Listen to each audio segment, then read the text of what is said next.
Nah, yuk. Udah sore loh ini Wayan. Kenapa mau? Ini dah PPT nih. Dia mau Udah, langsung PPT. Tapi ini udah PPT kan? Udah.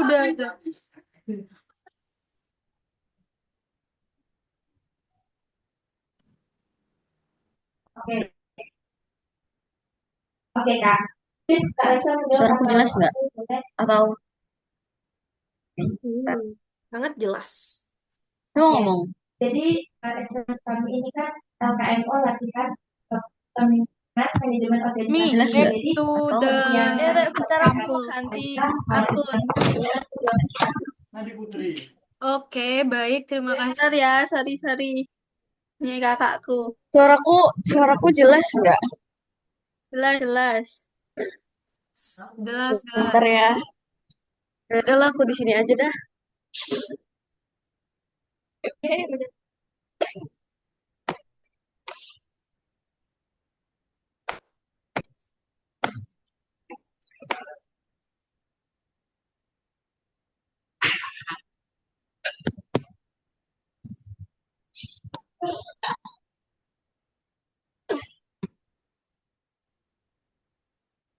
Bentar. Oke, baik. Terima kasih untuk Itu kesempatannya. jaringannya Viola atau jaringannya kita? Siapa? Enggak punya Mulai Viola. aja ya, mulai aja ya. Ya, cepat. Oke, baik. Terima kasih untuk kesempatannya. Jadi dari kelompok keempat di sini kita akan membahas terkait bernalar kritis dan berpikir kreatif. Jadi bagaimana caranya peserta didik bisa bernalar dengan kritis dan juga berpikir kreatif. Next slide.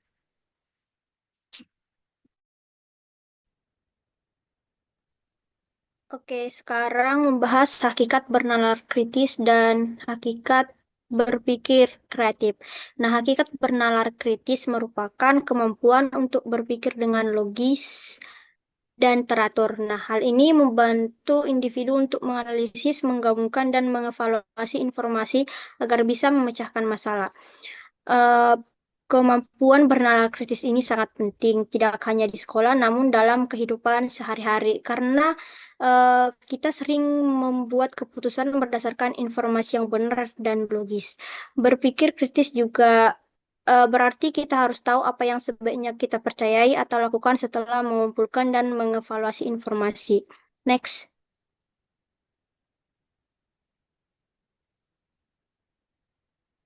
Baik, hakikat berpikir kreatif. Nah, berpikir kreatif merupakan kemampuan untuk membuat ide-ide baru dan solusi untuk sebuah masalah. Nah, hal ini melibatkan imajinasi seseorang dan cara melihat masalah dari berbagai sudut. Selain menciptakan ide baru, berpikir kreatif juga berarti kita menggunakan ide tersebut dalam kehidupan sehari-hari. Contoh berpikir kreatif di sekolah yaitu membuat proyek seni di sekolah yang akan dipamerkan. Nah, hal ini memberi kesempatan bagi siswa untuk mengekspresikan diri mereka dan mengembangkan kreativitas mereka. Next.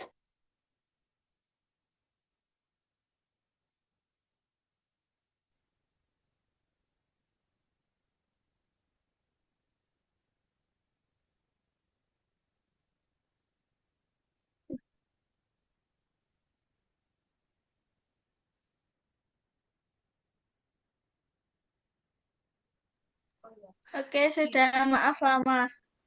Baik, yang selanjutnya kita masuk di pengertian. Jadi untuk pengertian dari berpikir kritis sendiri adalah sebuah kemampuan di mana kita bisa kritis ya. Kritis ini maksudnya berarti uh, memikirkan apa hal-hal yang lebih begitu dan objektif. Nah, mempertimbangkan informasi juga, lalu argumen dan bukti yang diberikan. Nah, ini juga melibatkan kemampuan untuk mengidentifikasi kelemahan dan kekuatan dalam argumen atau bidang informasi tertentu. Lalu serta kemampuan untuk mengambil keputusan yang rasional dan terinformasi berdasarkan informasi dan bukti yang sudah diberikan. Lalu untuk pengertian berpikir kreatif sendiri, itu adalah suatu proses berpikir yang mana dalam proses berpikir ini menghasilkan bermacam-macam kemungkinan jawaban. Jadi bisa lebih dari satu jawaban. Dalam pemecahan masalah, apabila menerapkan berpikir kreatif, akan menghasilkan banyak ide-ide yang berguna dalam menemukan penyelesaian masalah. Nah, menurut Silver pada tahun 1997, berpikir kreatif setidaknya mencakup tiga hal pokok, yaitu kefasihan, fleksibilitas, dan kebaruan. So, ya, atau nama lainnya, atau bahasa Inggrisnya itu fluency, flexibility, dan novelty.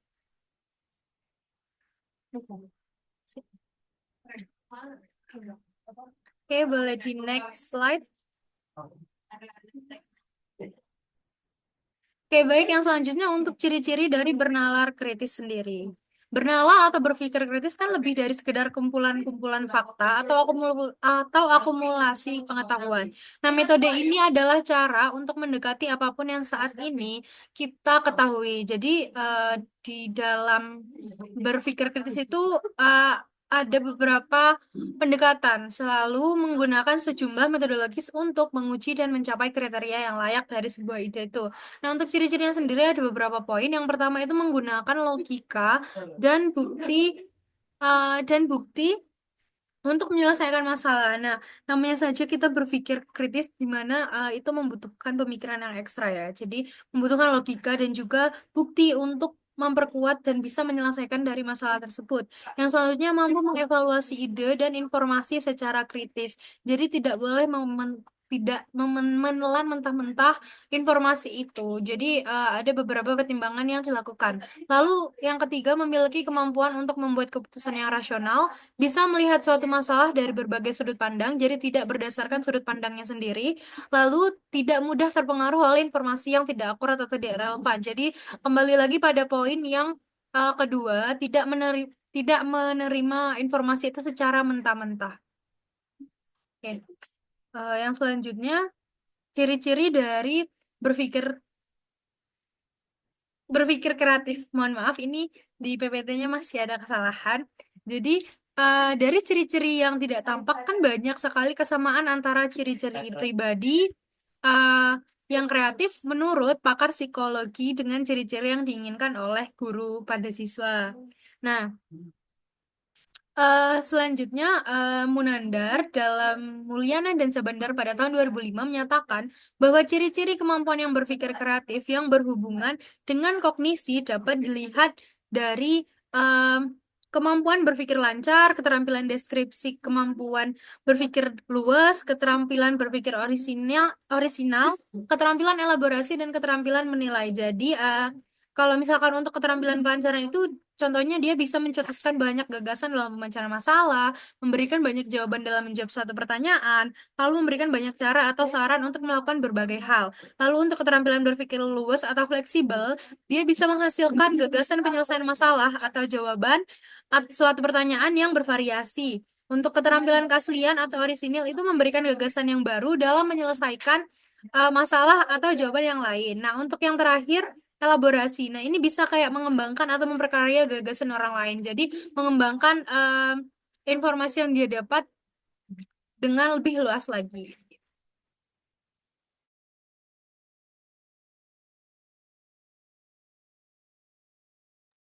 Baik, berikutnya yaitu manfaat. Yang pertama, manfaat bernalar kritis.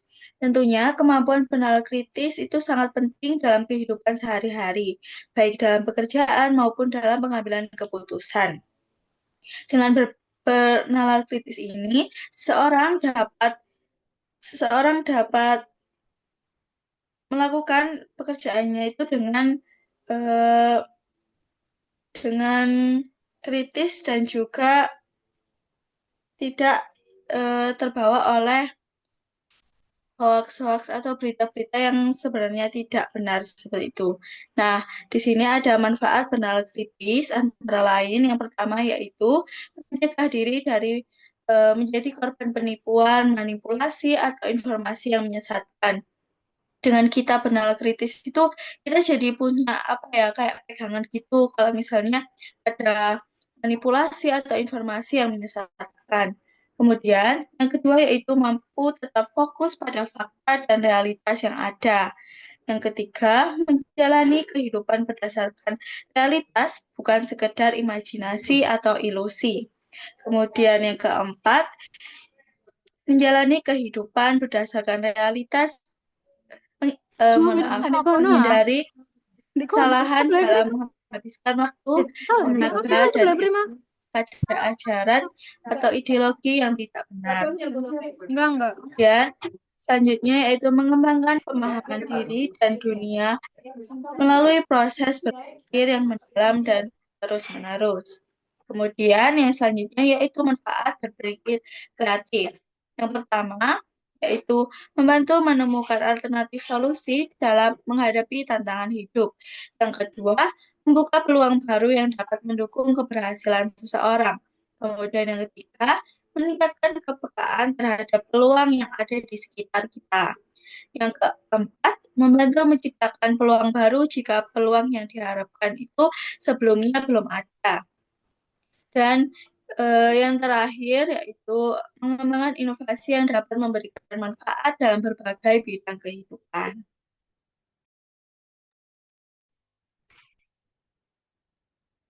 Selanjutnya yaitu ada cara mengembangkan. Nah, cara mengembangkan di sini bernalar kritis dan juga kreatif itu bisa kita. Nah, yang pertama itu kita bisa lihat pikir adalah proses untuk mengeksplorasi gagasan untuk kita bisa menemukan jawaban yang lebih tepat. Nah, dalam pembelajaran ini kita bisa mengembangkan kemampuan kemampuan untuk berpikir dengan lebih baik lagi. Nah, tujuan dari ini pertama itu kita bisa melatih diri kita bisa berpikir mengambil dalam keputusan masyarakat. Kita bisa mengaplikasikan pengetahuan secara praktis dalam goals, kita bisa menghasilkan ide yang kreatif. Kita juga bisa menghindari cara berpikir yang kita juga bisa meningkatkan aspek kognitif dan aktif, dan yang terakhir bisa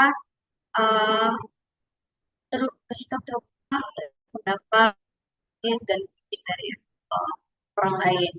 Nah, untuk pengembangan berpikir ini kita bisa dapatkan dari cara analisis, lalu pernyataan, logis. Kita bisa pada jalur berpikir yang. Nah, kita terdapat dua jenis berpikir. Yang pertama yaitu logis dan juga yang kreatif. Untuk ini pertama untuk yang ini itu ada analitis, pengumpulan dan mengumpulkan kata, objektif, peluang dan lain-lain. Lalu ada juga berpikir kreatif. Nah, kita bisa menciptakan atau melepaskan gambaran dan subjektif, inovatif dari di antara dua jenis berpikir ini banyak saling melengkapi.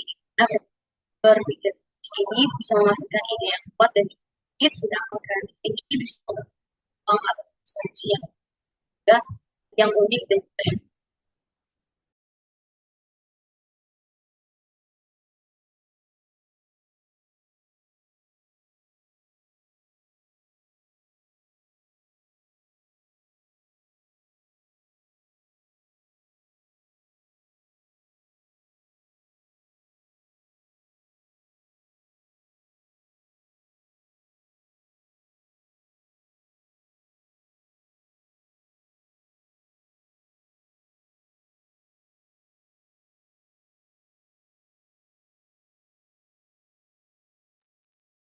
Baik, jadi ada beberapa cara untuk mengembangkan kemampuan berpikir kritis dan juga berpikir kreatif. Yang pertama itu untuk berpikir kritis, cara yang pertama ada mengidentifikasi masalah. Jadi di sini kita harus memulai dengan mengidentifikasi suatu masalah atau juga pertanyaan yang perlu dipecahkan. Selain itu, kita juga harus memastikan untuk menganalisis masalah ini harus dilakukan secara mendalam dan juga akurat. Lalu yang kedua itu ada pengumpulan data. Tentunya kita juga akan mencari data dari berbagai sumber untuk memperluas wawasan dan juga untuk memahami berbagai sudut pandang mengenai permasalahan tersebut. Yang ketiga ada analisis dan evaluasi data. Jadi di sini kita memastikan data yang digunakan ini valid dan juga dapat dipertanggungjawabkan. Selain itu, analisis data secara kritis juga untuk menghindari kesalahan dalam pembuatan kesimpulan. Selanjutnya ada mengidentifikasi asumsi. Nah, di sini kita akan mengenali asumsi yang mungkin saja ada pada dalam proses berpikir untuk menghindari bias. Yang kelima ada menentukan hal yang signifikan. Nah, di sini kita akan menentukan hal-hal yang paling penting dan juga hal-hal yang relevan untuk terkait dengan masalah yang sedang dihadapi, seperti itu. Yang terakhir ada membuat keputusan. Nah, di sini setelah menganalisis semua data, maka kita akan membuat data keputusan berdasarkan kesimpulan yang sebelumnya itu udah didukung oleh beberapa bukti yang ada. Selanjutnya ada cara mengembangkan kemampuan berpikir kreatif. Yang pertama itu sama, yaitu mengidentifikasi masalah. Jadi sebelumnya itu kita harus menemukan masalah atau juga pertanyaan yang perlu pecahkan untuk mencari solusi yang inovatif. Yang kedua itu mengumpulkan ide. Nah, di sini kita akan melakukan brainstorming untuk mengumpulkan berbagai ide yang mungkin eh, dirasa tidak biasa seperti itu. Yang ketiga ada analisis ide. Nah, setelah kita mengumpulkan ide, lalu kita akan melakukan evaluasi pada setiap ide untuk menemukan ide mana yang paling efektif dan juga yang paling inovatif. Yang terakhir itu ada implementasi ide. Nah, di sini kita akan menerapkan ide-ide tadi yang telah dipilih itu untuk kita lihat hasilnya itu bagaimana.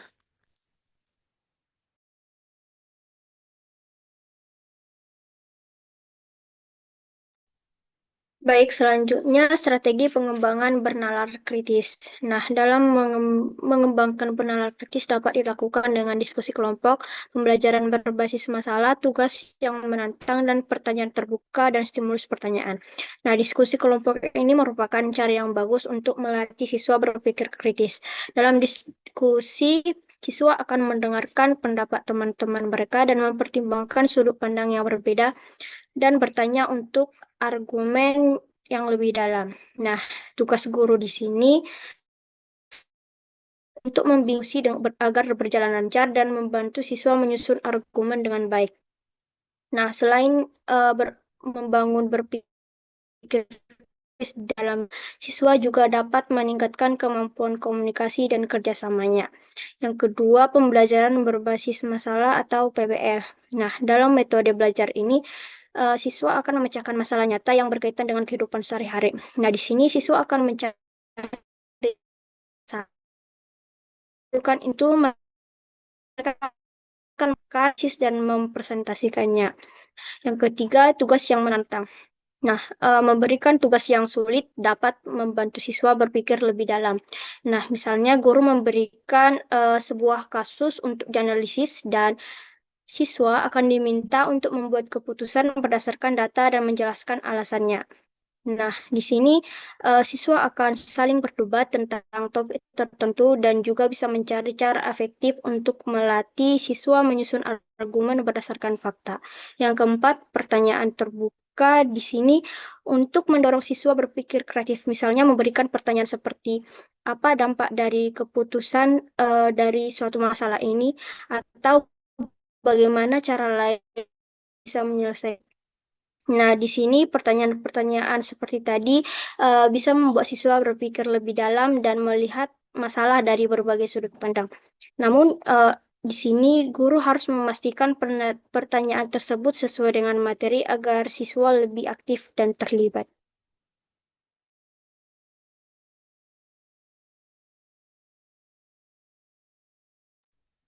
Selanjutnya ada strategi pengembangan berpikir kreatif. Yang pertama itu mendorong diskusi dan debat. Nah, di sini jadi dengan melibatkan siswa dalam diskusi yang ada di kelas, itu artinya juga kita memberikan kepada mereka kesempatan untuk berbagi ide, mengungkapkan argumen, dan juga mempertanyakan akan gagasan orang lain. Nah, di sini guru itu dapat memfasilitasi diskusi dengan pertanyaan-pertanyaan terbuka yang dimana nantinya itu bertujuan untuk mendorong siswa dalam berpikir kritis dan juga berpikir kreatif. Yang kedua, menggunakan model PGBL atau pembelajaran Project Based Learning.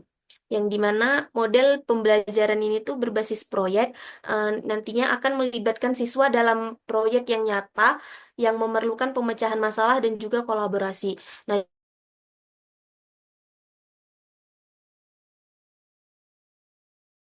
di sini mereka ditantang untuk menemukan solusi yang inovatif di dalam konteks dunia nyata, seperti itu.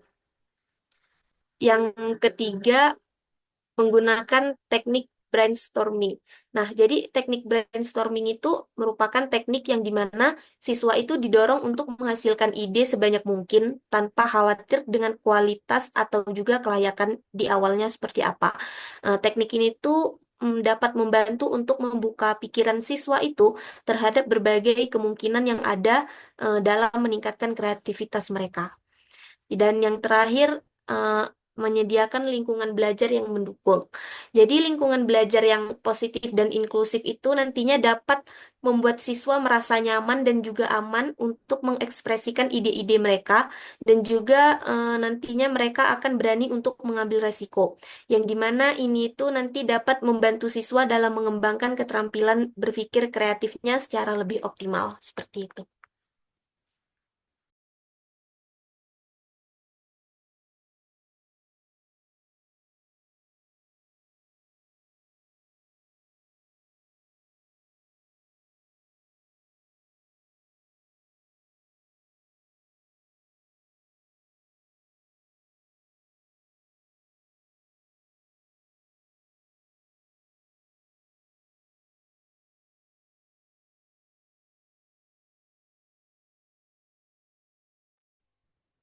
Oke, kesimpulan dari materi kita hari ini tentang analysis dan kreatif ini, yaitu keterampilan yang penting dalam suatu ini untuk membantu peserta ini bisa menganalisis informasi dan juga bisa melakukan eksekusi. Nah, untuk nalar kritis ini bisa melibatkan evaluasi logis dan juga pengambilan keputusan rasional. Nah, untuk berpikir kreatif ini, kita bisa menekankan fleksibilitas dan juga keaslian. Banyak ini dapat dikembangkan melalui diskusi, problem solving, refleksi, dan juga mendapatkan berbasis proyek. Dengan keterampilan ini, peserta lebih siap untuk menghadapi tantangan secara aktif dan juga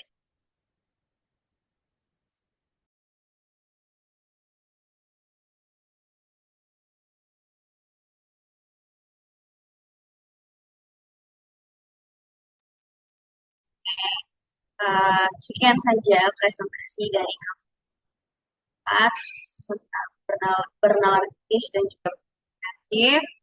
Uh, ada yang ingin bertanya nanti, silakan bertanya ketika kita bisa bagi secara kasih semuanya sudah menerima 5 dari presentasi kami. Kurang lebihnya mohon maaf. Terima kasih. Selamat sore.